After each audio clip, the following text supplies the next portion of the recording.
তোমাদের উস্কানিতে ইসকন মাঠে নেমেছে। খুন হত্যার হাজারি বিগত সরকারের 15 বছরে যত খুন, যত গুম, যত একেবারে সেই নাটকীয় কায়দায় তুলে নিয়ে যাওয়া সবগুলো করে ইসকনের লোকজন। রেকর্ড বের হচ্ছে। ইসকন তো ধর্মীয় সংগঠন হতে পারে না, সন্ত্রাসী সংগঠনের নাম ইসকন।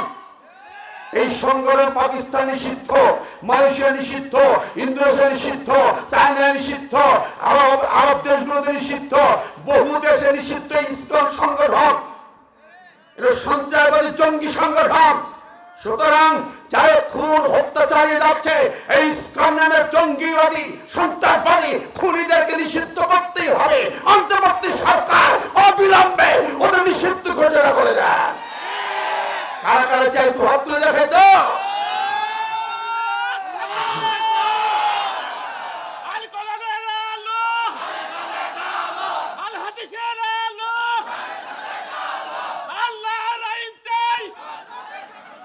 একটা লোক এই কথায় যদি মনে করেন আপনার সাপোর্ট ওদের পিছনে আছে, তাহলে ওরা যে জাত আপনি সেই জাত হবেন।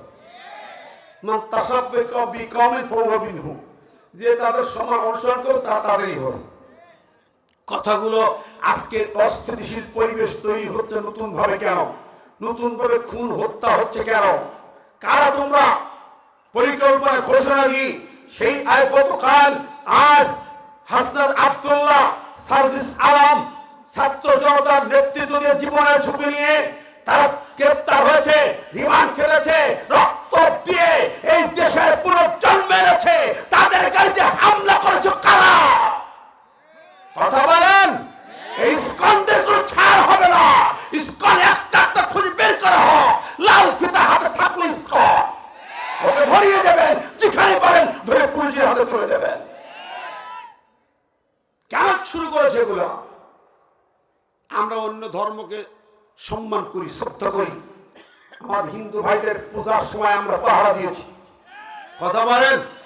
5ই আগস্টে বলে তোমাদের মন্দিরগুলো আমরা পাহারা দিয়েছি।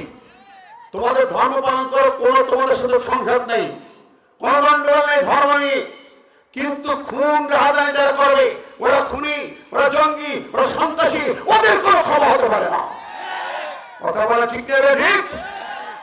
আমার ভাই বন্ধুরা, বরং যারা খুন করেছেন তাদেরকে এখন শাস্তির আওতায় আনা হোক।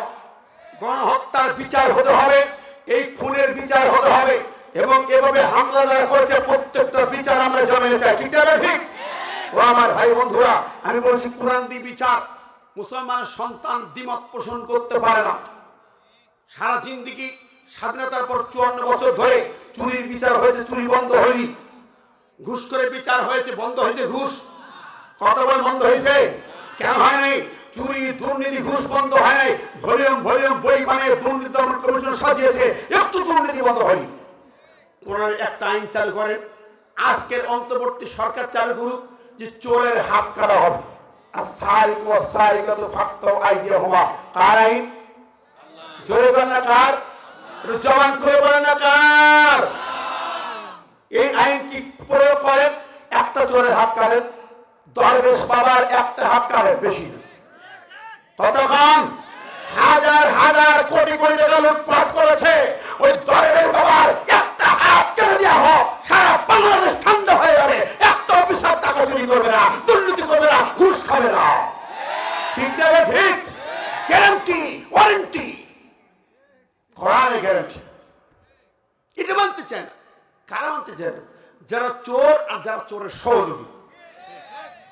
যারা এই আইন অপছন্দ করবে ওরা চোর, না হয় চোরের সহযোগী, হয় না ঘুষখোর, না ঘুষ করে সহযোগী, দালাল। ঠিক না ঠিক? খুন বন্ধ হয় না, সন্ত্রাস বন্ধ হয় না।